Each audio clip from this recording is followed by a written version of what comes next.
I want to start our show like I do every week, and I want to play a game with you. Perfect. And well, I mean, if we're talking blood proteins, the first thing that came to mind was vampires. So we're going to do a little vampire mythology trivia. Okay. I'm going to tell you a statement, and you're going to just tell me if it's true or false. But this game is called Vampire Lies. So you're going to tell me if it's a truth or a lie. Got Ready? it. Yes. If it's true, it's a truth. If it's a lie, if it's false, it's a vampire lie.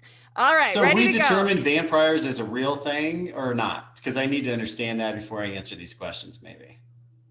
I mean, yes, of course, they Okay. exist. All right. In this mythology, they absolutely 100% exist. Okay. I mean, we're going back to before Christianity. I mean, like, this is okay. I'm in. a legit trivia game. Okay, legit. Perfect. All right. The first question is, mermaids can also be vampires, but instead of sucking blood, they suck out the breath of their victims. That is not true. Apparently they do. Mermaids are vampires too. Well, aren't they supposed to be able to? They don't need extra oxygen, right? I mean, they're built that way. Like maybe they're like greedy.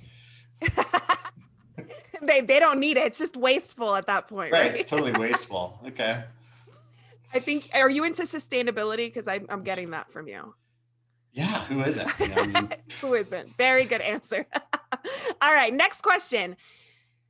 That sunlight can kill vampires seems to be a modern invention, perhaps started by the US government to scare superstitious guerrillas in the Philippines in the late 1950s. I'm going to say that's a true statement.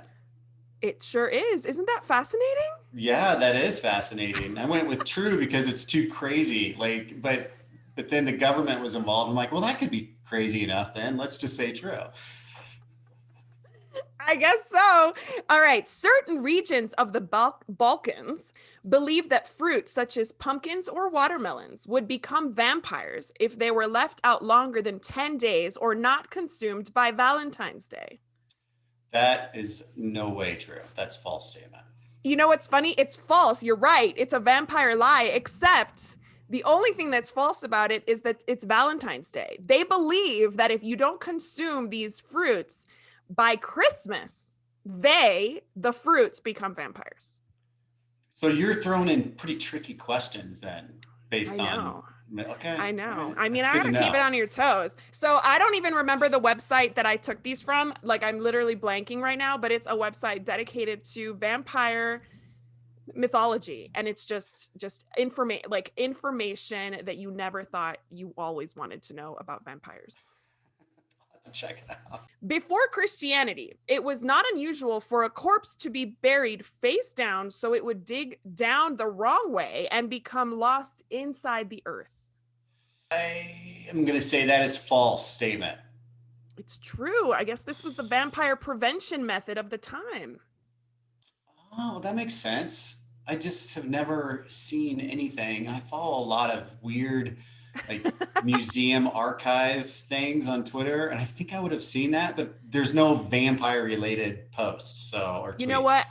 I am not to be held responsible for any mistruths shared today about vampires, because there's some true diehard, no pun intended, vampire aficionado that's going to come at me at this point. All right, next one.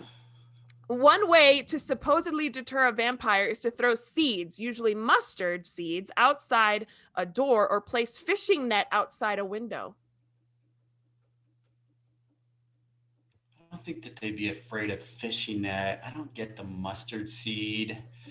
But I'm going to say true because I just heard of basketball teams sucking down mustard packets during the game for some reason to prevent cramps. So I'm just going to throw it out there and say maybe that's a thing and it's a true statement. Well, I don't see the connection, but you're right. Right. I mean, does there have to be a connection to mythology? No, not at all. But to me, it sounds right because I know that there's mention of mustard seeds in the Bible. So I'm wondering if there's a connection there. That makes sense. Yeah. So this is the last one.